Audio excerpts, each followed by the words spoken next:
Bonjour à tous, c'est toujours un privilège de recevoir nos invités sur ce plateau de l'invité du jour. Le Salon de la femme organise, dans le cadre de la Journée internationale d'élimination des violences à l'égard des femmes, du 2 au 3 décembre 2023, la semaine de la sensibilisation sous le thème « Femmes, sais-tu qu'il y a des lois qui te protègent ?»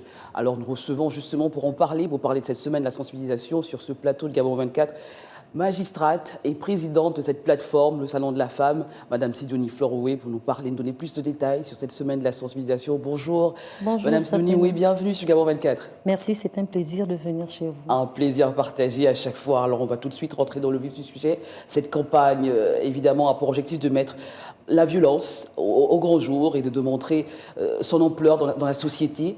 Mais quelle est votre vision de cette violence faite à l'égard des femmes? Quels sont vos différents objectifs dans cette plateforme associative, le Salon de la Femme aujourd'hui? Il faut dire que la vision du Salon de la Femme ne sort pas du cadre de ce qui est observé par tout le monde, à savoir que l'enracinement des violences dans notre pays relève en fait des considérations socioculturelles qui expliquent un tout petit peu l'insistance des violences malgré toute la batterie des textes qui ont été pris par les gouvernants, notamment le Parlement.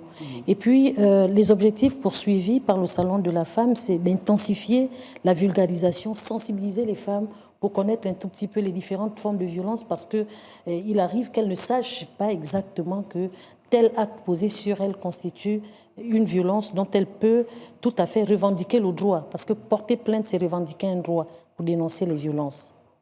Alors, quelles sont vos différentes stratégies de prévention pour mettre fin, si on peut le dire ici, on ne sait pas si on pourra y arriver, mais quand même pour avancer dans ce processus de mettre fin à la violence faite à l'égard des femmes? Tout à fait. Cela répond en fait au positionnement du Salon de la Femme, qui est une association, un groupe d'associations apolitiques et à but non lucratif. Et je l'ai dit, l'objectif étant ici de vulgariser les textes de loi et d'accompagner les victimes vulnérables, les victimes considérées comme vulnérables ou en état de vulnérabilité. Depuis 2016, le Salon de la Femme a entamé pas mal d'activités sur le plan national et international. Et l'objectif ici, c'est d'apporter notre soutien à ces femmes et d'assurer leur accompagnement procédural. Pourquoi? Parce que beaucoup ne savent pas exactement comment ça se passe. Et il y en a qui se taisent parce qu'au bout du rouleau, il n'y a pas la réponse à leurs problèmes, il n'y a pas la réponse à leurs douleurs. C'est un peu frustrant d'être dans... Fait. Oui. Il y en a qui osent et puis lorsqu'il n'y a pas de réponse, eh bien, elles se renferment et là, elles se tuent. C'est une mort à petit feu. Donc le Salon de la Femme vient pour relever ces femmes, leur dire « Vous n'êtes pas seules, nous sommes avec vous, nous vous accompagnons avec les moyens qui sont les nôtres, c'est-à-dire la loi ». Madame Moué, vous en tant que magistrate, quelles sont les lois relatives à la lutte contre les violences justement faites à l'égard des femmes, vous qui êtes aux côtés justement, au plus près de la loi? Il faut dire que les lois, elles sont multiformes et selon les lieux.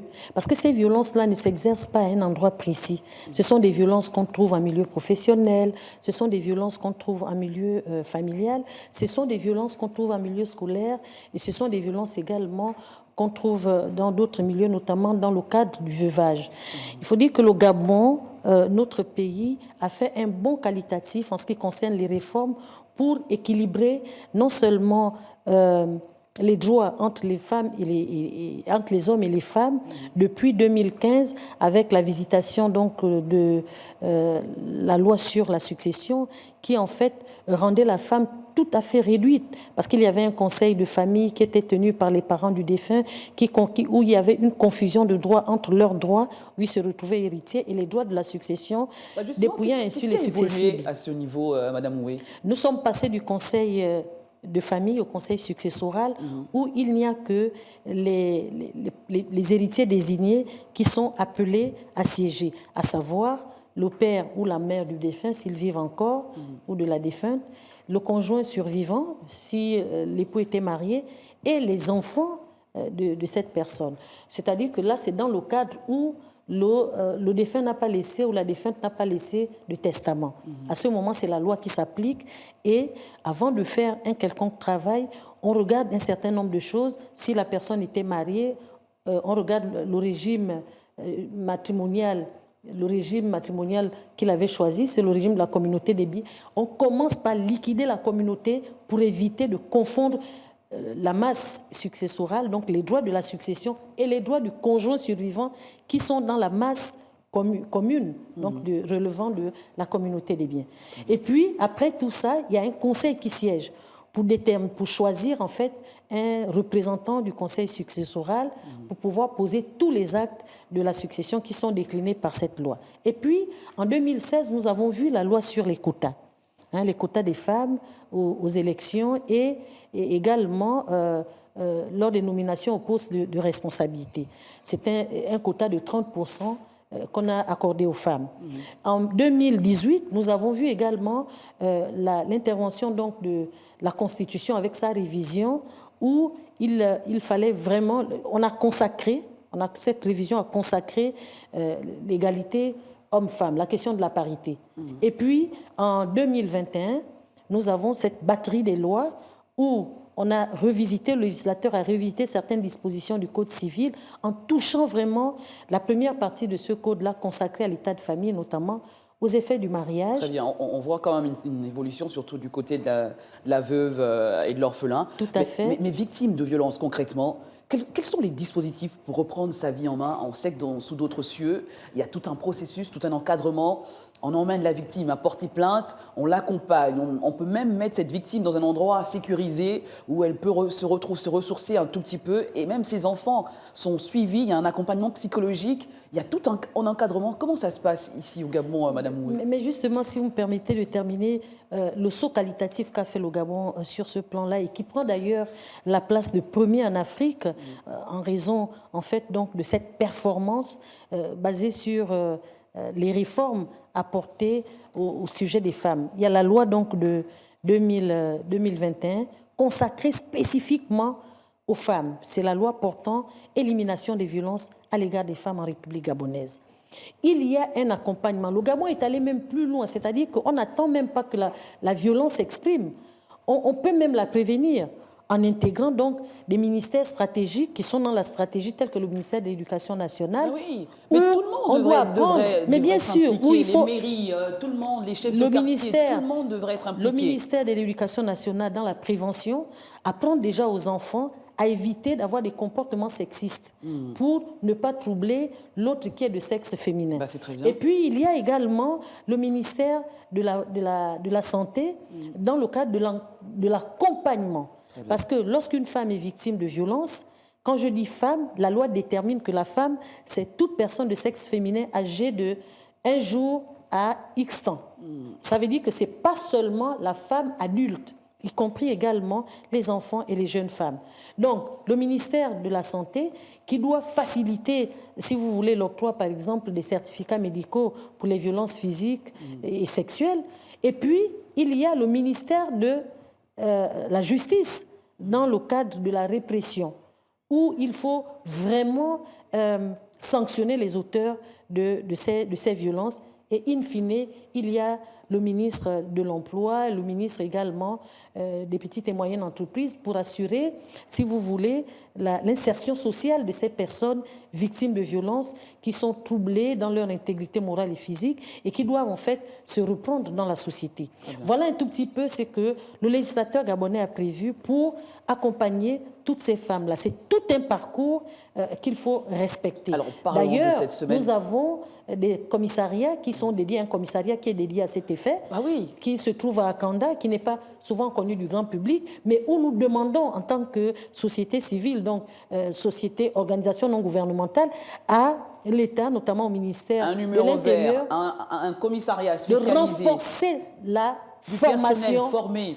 formation de ceux qui interviennent, des policiers qui interviennent dans ce domaine, qui font ce qu'ils peuvent avec les moyens de bord, mais qu'on renforce un tout petit peu, si vous voulez, au cadre de réception de ces victimes de violences. Parlez-nous très rapidement, nous n'avons plus beaucoup de temps. Madame Moué, cette semaine de la sensibilisation, quelles sont les actions que le Salon de la Femme compte plus ou moins poser lors de cette semaine de la sensibilisation? Merci beaucoup. À l'occasion donc des jours d'activisme pour l'élimination des violences faites aux femmes, le Salon de la Femme a prévu 3 jours. 3 jours de consultation gratuite C'est-à-dire que nous avons fait venir des experts d'ailleurs qui vont se joindre aux experts d'ici. Nous faisons venir des avocats, des magistrats et des magistrats du Gabon également et des avocats qui vont se mettre ensemble pour recevoir les femmes qui ont des problèmes ou qui veulent savoir exactement ce qu'il en est. L'objectif étant de savoir déjà les différentes formes de violence et le processus qu'il faut utiliser pour atteindre en fait les objectifs poursuivis par ces différentes lois, c'est-à-dire éliminer les violences faites aux femmes en République gabonaise. Alors, il y a quand même un point que je voulais qu'on aborde, c'est la stigmatisation et la discrimination des victimes. On a toujours l'impression que la victime se retrouve plus ou moins discriminée. On a l'impression qu'elle est pour quelque chose, mais pourtant, la première, c'est le bourreau qu'il faut pointer du doigt. On est d'accord ? En matière de justice, il y a une procédure. Oui, le bourreau, il faut le déterminer. Et cette démarche n'est pas connue et maîtrisée de tout le monde. Oui, on ne peut pas déjà pointer quelqu'un de bourreau ou bien d'auteur si la décision n'est pas encore rendue. Cela dit, l'accompagnement va emmener à rassurer la victime de violence de ce que justice sera rendue. Et la justice va être rendue. Elle est lente, mais elle finit par être rendue. Il suffit simplement de connaître un tout petit peu la procédure et puis, si vous voulez, les différents intervenants.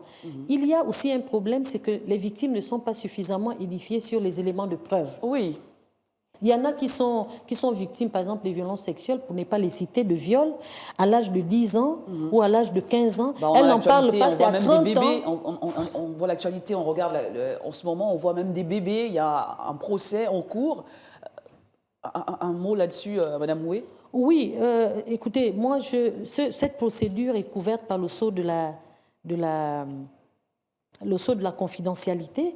Le dossier se trouve au niveau de l'instruction. Le juge d'instruction est en train de mener des actions. Ce qu'il y a lieu de faire, c'est que l'accompagnement juridictionnel devait être aux côtés de la maman qui demande de l'aide pour apporter des soins à cet enfant qui est en train de souffrir. Mais in fine, si la personne soupçonnée est déclarée coupable, la personne devra rembourser tout cela. Et cette question est assez particulière parce qu'on a besoin de l'expertise également des médecins. Cet enfant a 2 ans. Est-ce qu'à 2 ans, on a l'hymen? Est-ce qu'on peut arriver à la rupture de l'hymen? C'est autant de questions qui sont en fait... qui doivent être examinées par les experts. Et les experts en la matière, ce sont des gynécologues. Madame Houé, c'est bien dommage, nous sommes arrivés au terme de cette émission. Peut-être nous en revenir là-dessus, parce que c'est toute une semaine quand même de sensibilisation. Nous aurons le temps d'écorcher, d'un tout petit peu d'ouvrir cette brèche, de l'élargir plus ou moins. Oui, nous serons donc à la Chambre de commerce le samedi 2 décembre 2023 à partir de 8h30. Nous demandons donc à toutes les femmes victimes de violences de se joindre à nous pour essayer de discuter avec les experts et savoir également les différents endroits où vous pouvez partir après ces travaux. Et le 4, nous serons dans les marchés. Le marché de Nzengayon a été choisi, le marché du PK12, le marché d'Ovendo et dans certaines mairies dont nous attendons encore la réaction des maires. Une grosse campagne de sensibilisation. Merci Madame Sidonie Fleur-Houé d'avoir été notre invitée du jour. On espère vous revoir, c'est très important. C'est un thème très sensible et surtout qu'il faut qu'on en parle. Il faut beaucoup de vulgarisation autour de ces violences faites à l'égard des femmes. En effet, parce que le Gabon ne doit pas perdre sa place de leader en matière de protection des droits de la femme. Et c'est à nous de saisir cette opportunité. Son mot de fin, nous recevions à l'instant Madame Sidonie Fleur-Houé, magistrate et présidente de la plateforme associative Le Salon de la Femme, qui est venue nous parler de cette semaine de la sensibilisation dans le cadre de la Journée internationale pour l'élimination des violences faites à l'égard des femmes qui commencera du 2 au 3 décembre. N'hésitez pas à vous renseigner sur les différentes pages de la plateforme Le Salon de la Femme. À très vite, l'aventure se poursuit avec un nouvel invité sur ce même plateau de Gabon 24. Restez en compagnie de nos programmes.